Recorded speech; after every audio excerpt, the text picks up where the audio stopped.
Bonjour Franck Ferrand. Bonjour Christophe, bonjour à tous. Le Tour de France s'est achevé dimanche, nous sommes mardi, ça a été éprouvant pour les cyclistes dans la canicule et puis ça a été tout à fait passionnant. Vous avez fait parler la France, vous avez lu ses paysages, vous avez lu ses châteaux, vous avez lu cette cartographie magnifique que France Télévisions nous proposait tous les jours.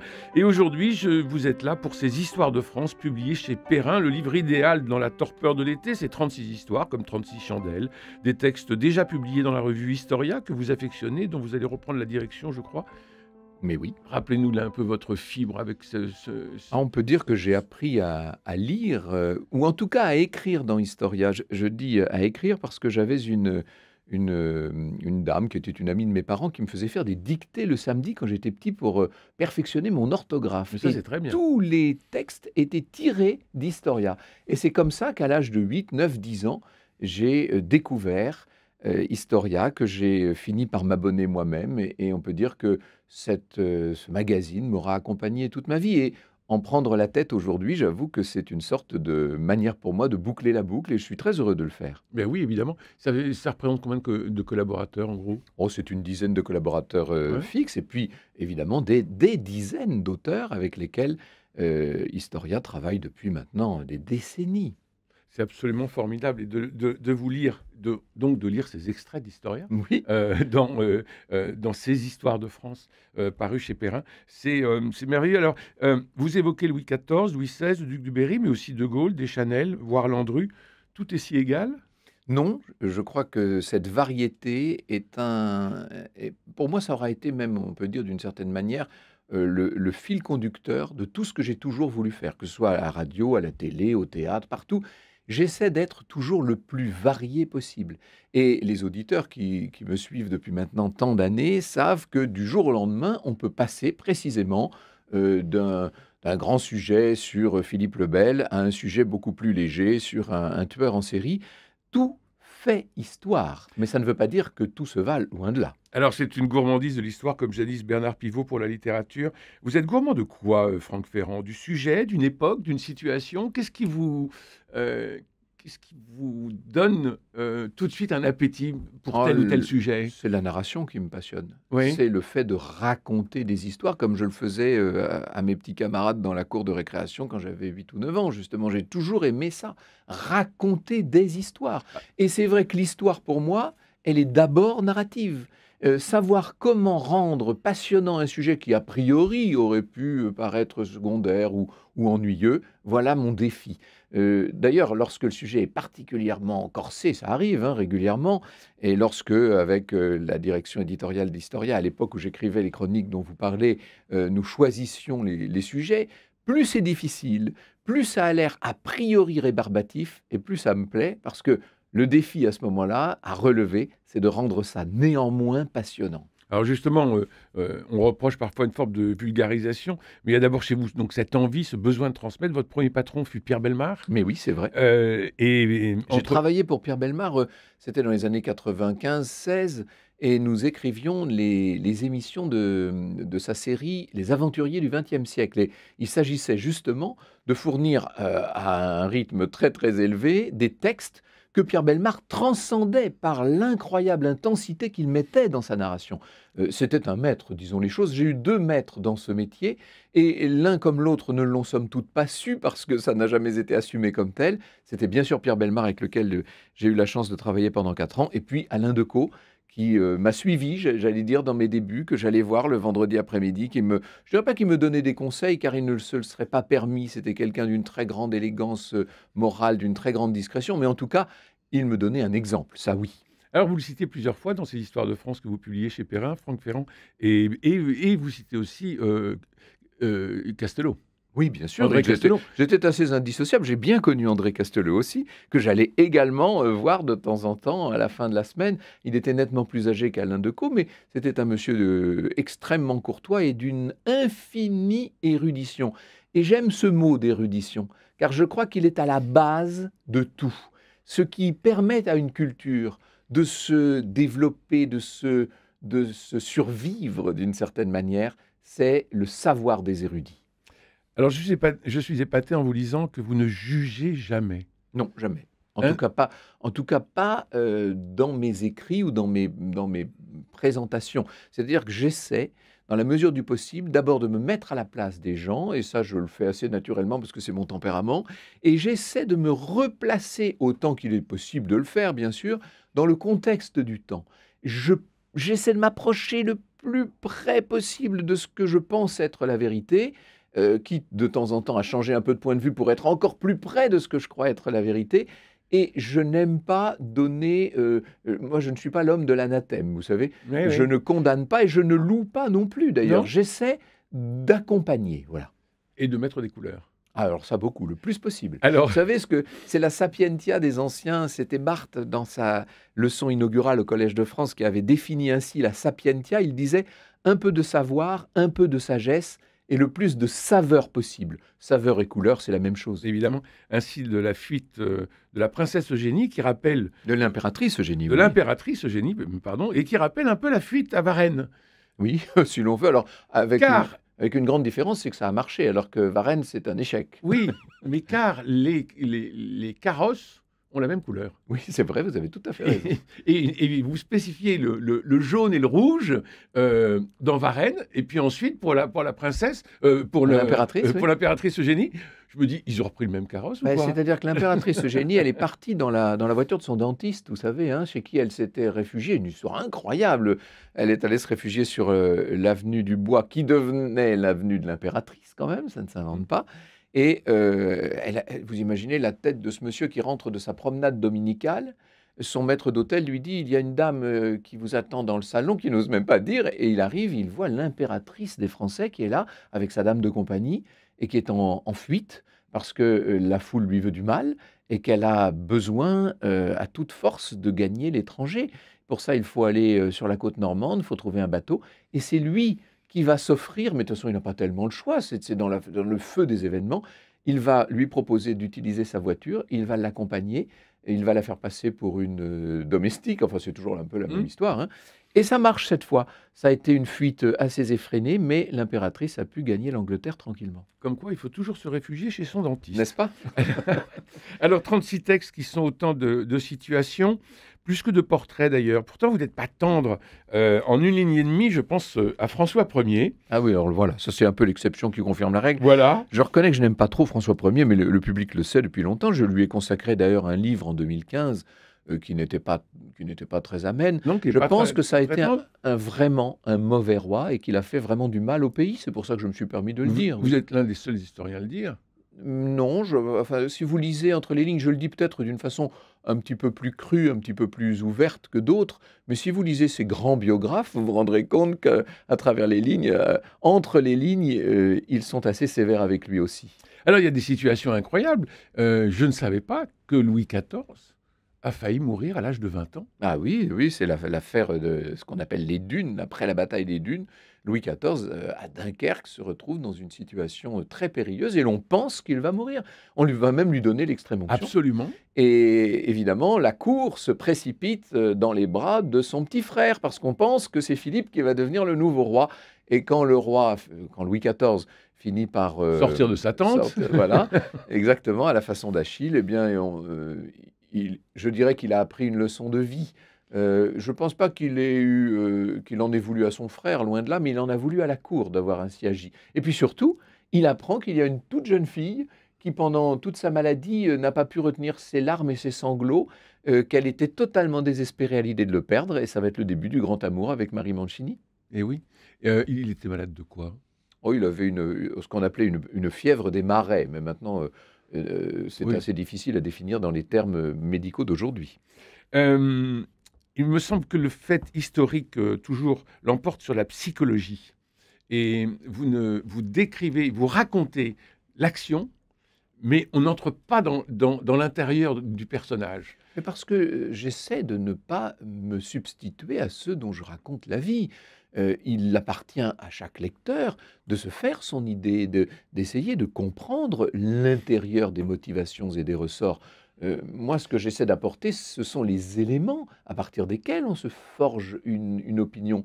Vouloir faire parler la psyché intime du personnage, c'est prendre trop d'importance. Oui, mais vous la connaissez, cette psyché. Oh, oui, je crois la connaître assez bien. Enfin, oui. je ne fais que ça depuis 40 ans. Si je ne la connaissais pas, c'est que je serais quand même un peu limité. Vous connaissez votre Louis XIV par cœur. Ah oui, ça on peut le dire. Ça, on peut le dire. La fuite à Varennes. Alors ça, c'est Louis XVI. Oui, hein, oui. je reviens sur la fuite à Varennes. C'est extraordinaire la façon dont Alors, dont on vous dit le la racontez. fuite à Varennes, mais en fait, c'est un voyage vers Montmédy qui s'arrête accidentellement à Varennes. hein. Voilà. Cette Parce que tout est- appellation historique, comme souvent d'ailleurs, l'appellation est fausse par rapport à l'événement lui-même. Et tout est millimétré. Or, il va y avoir une série de retards absolument incroyables. Au bout d'un moment, l'armée qui est planquée dans un bois et qui doit suivre le convoi, ils disent, bon, bah, ils ne sont pas arrivés, on s'en va. Ils s'en vont moins d'une heure avant l'arrivée du convoi Vous vous rendez royal. compte ? Il s'en est fallu de peu. Il s'en est fallu de peu pour que ça marche. Et alors, que serait devenue la France? Que serait devenue l'histoire de France si cette fuite du roi à Montmédy avait fonctionné? Le roi Louis XVI, avec sa légitimité millénaire, serait revenu à la tête d'armée fraîche face à un pouvoir parisien qui était aux abois. Il est très probable que l'histoire aurait pris un autre cours. Mais c'est Évidemment. ainsi, il a fallu que tout s'arrête dans la boutique de l'épicier sauce. Mais oui, et ce qui est formidable, c'est que ce sont les petits détails qui finalement font la grande histoire. Alors ça, c'est très important. Vous avez raison d'insister là-dessus. Parce que ça, vous savez, moi je suis issu de l'école des hautes études en sciences sociales. Donc j'ai évidemment été biberonné à l'école des annales, aux grands mouvements profonds de la société, à ce qu'on appelle l'histoire sérielle, l'histoire des masses, etc. Mais, et alors pour les gens qui sont pur sucre école des annales, évidemment, l'individualité, les circonstances n'ont aucune importance, puisque l'histoire, de toute façon, doit suivre son cours et qu'elle emprunte tel ou tel chemin ne change rien. Mais vous ne pourrez pas m'empêcher de constater que de tout petits événements, parfois microscopiques, vont avoir, par répercussion, par entraînement et par enchaînement, vont avoir des conséquences gigantesques. Mais oui. Et vont tout faire basculer. Et ce qui m'a toujours passionné dans la vie, c'est de montrer cela. C'est cet effet papillon. J'avoue qu'il continue de m'émouvoir après toutes ces décennies consacrées à l'histoire. Alors, votre livre a aussi des patents qu'on apprend, comme je l'ai dit, plein de choses. Et puis, vous publiez des focus, comme des encadrés. Oui, parce qu'en fait... Il y a eu des encadrés dans Historia. C'est ça, c'est-à-dire qu'au voilà. moment d'adapter les chroniques d'Historia à cet ouvrage, la question s'est posée de savoir est-ce qu'on garde ou non les encadrés. Et l'éditeur que je salue, c'est Benoît Hiver, qui est un grand éditeur chez Perrin.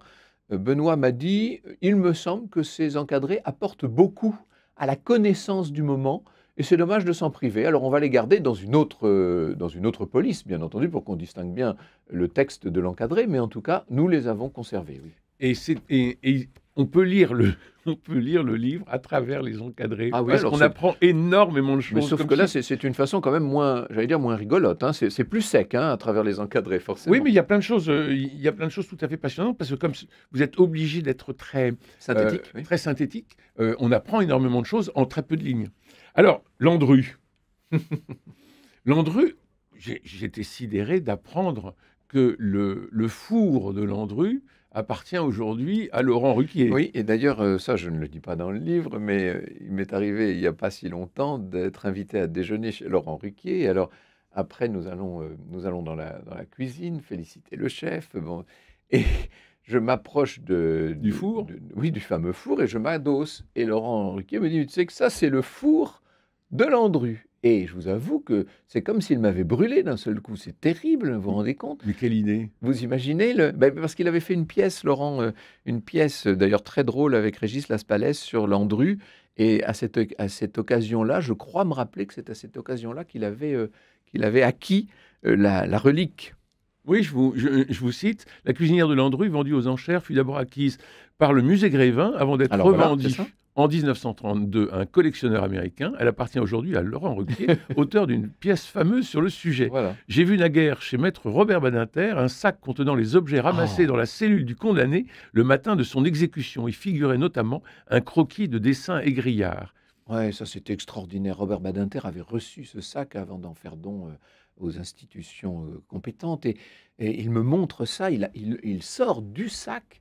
Robert Badinter est un homme absolument extraordinaire. Pour le Mais coup, c'est notre maître à tous. C'est un oui, très grand conteur, lui, pour oui. le coup. Il sait capter, l'attention du public. Mais il est hugolâtre aussi, donc il a ce Ah oui, style à oui, la vraiment, Hugo. vraiment. Hein. Et il sort donc ce sac, qui est un gros sac en jute qu'avait constitué le gardien de la prison, donc à la Santé, où se trouvait Landru. Et avant son exécution, après, pardon, l'exécution, quand le condamné a quitté la cellule, vous savez, on ramassait Ben oui. quelques petits objets, les effets, comme on disait, qu'on mettait dans un sac et qui normalement étaient rendus à la famille. Sauf que là, il y avait personne à qui le rendre.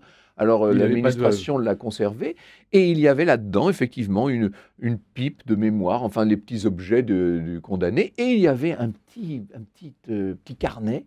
Et sur ce carnet, des dessins d'une obscénité incroyable, ce qui montre quand même qu'il avait l'esprit un peu particulier, le Landru en question. Mais enfin ça, je pense n'apprendre rien aux gens en le disant. Oui, mais vous êtes assez tendre avec lui. Oh, mais vous plaisantez ou Mais quoi? pas du tout. Quand vous vous rappelez que devant l'échafaud, il crie son innocence, moi j'ai posé le bouquin en disant, mais finalement, est-il vraiment coupable? Non, mais je crois que la question ne se pose pas, même si, admettons les choses honnêtement, même si l'on n'a jamais pu produire, et pour cause, les corps du délit, n'est-ce pas? Ben oui. Ça, c'est quand même un problème.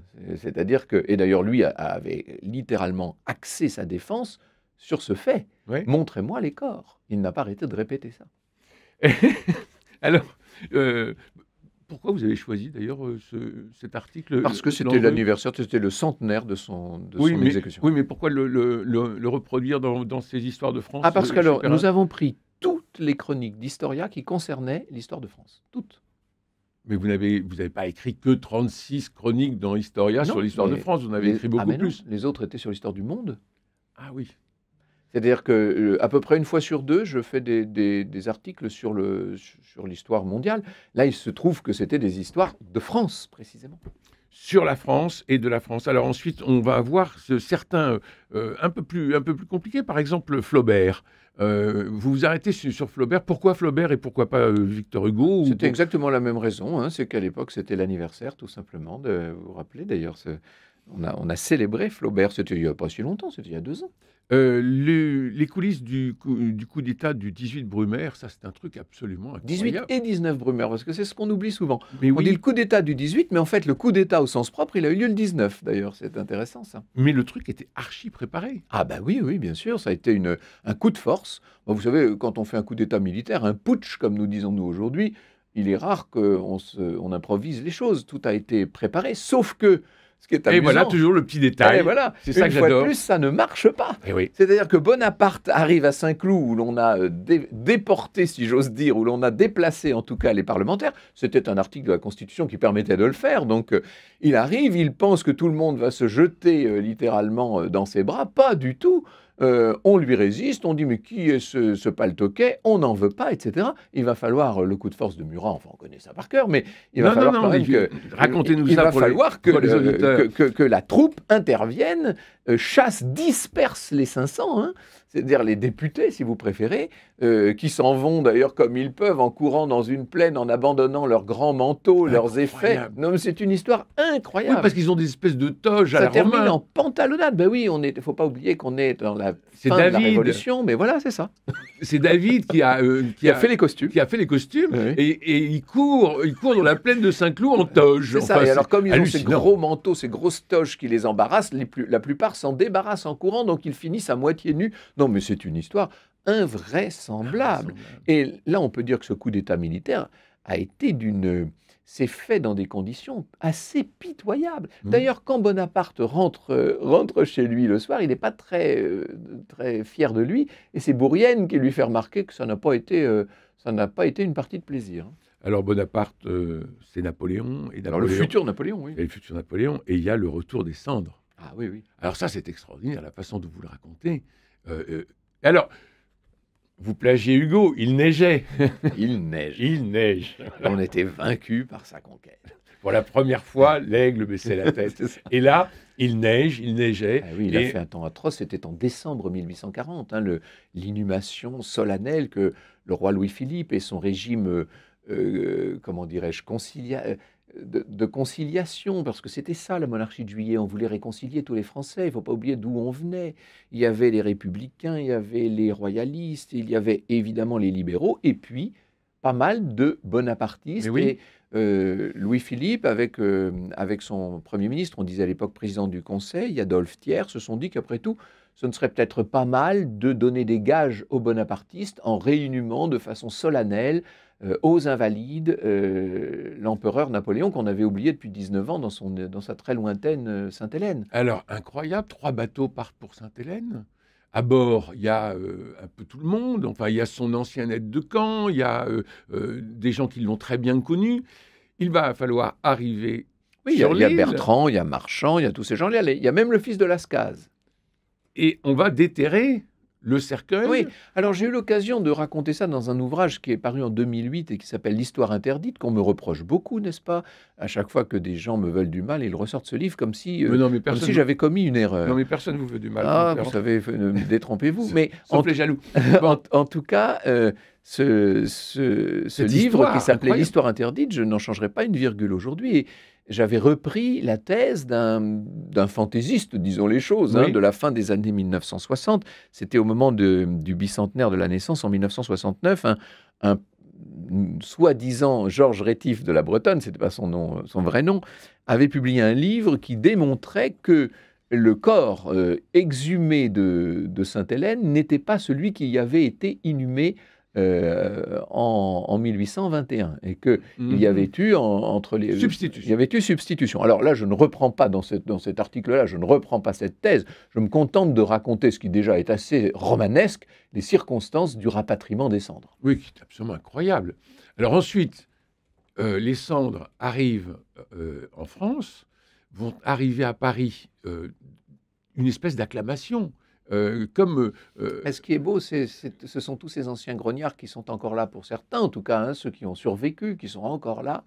Et vous imaginez leur émotion intense de voir passer le catafalque sur la péniche, qui redescend, qui remonte plus exactement la Seine jusqu'à Paris. Et puis on va coller ensuite le cercueil, la bière, sur un gigantesque char.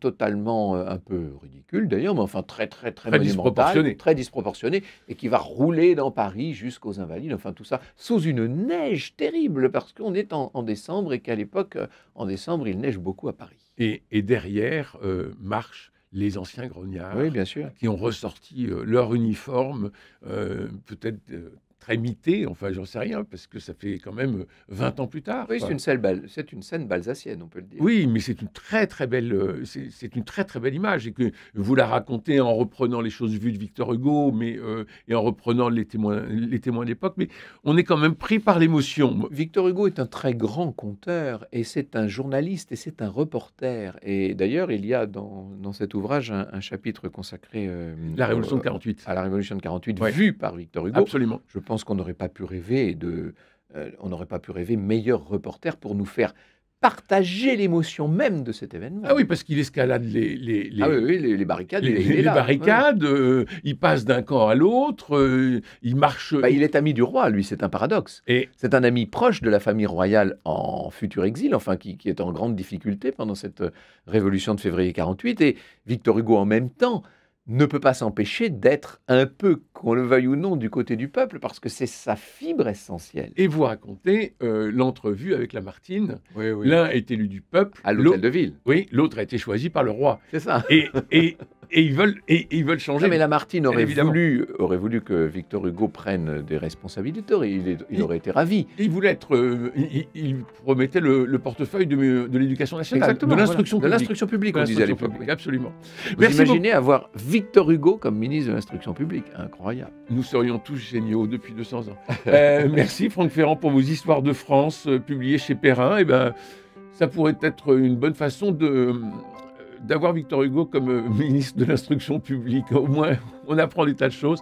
Et merci infiniment pour votre générosité et cette façon de compter qui nous surprend toujours. Merci Jean-Paul Lérine pour la réalisation, François Dieudonné pour l'organisation des studios, Louis-Marie Picard et Camille Meyer pour le partage sur les réseaux sociaux, à Luna pour la vidéo sur YouTube. Vous savez qu'en téléchargeant l'application de Radio Notre-Dame, vous pourrez nous écouter partout et tout le temps. J'adore l'idée de nous savoir dans votre poche. Demain, c'est mercredi, vous retrouverez les chroniqueurs cinéma autour de Jean-Pierre Amris, troisième et dernier épisode de notre série de juillet. Pour la semaine prochaine, je vous ai choisi un florilège d'émissions en espérant que vous aurez plaisir à les réécouter.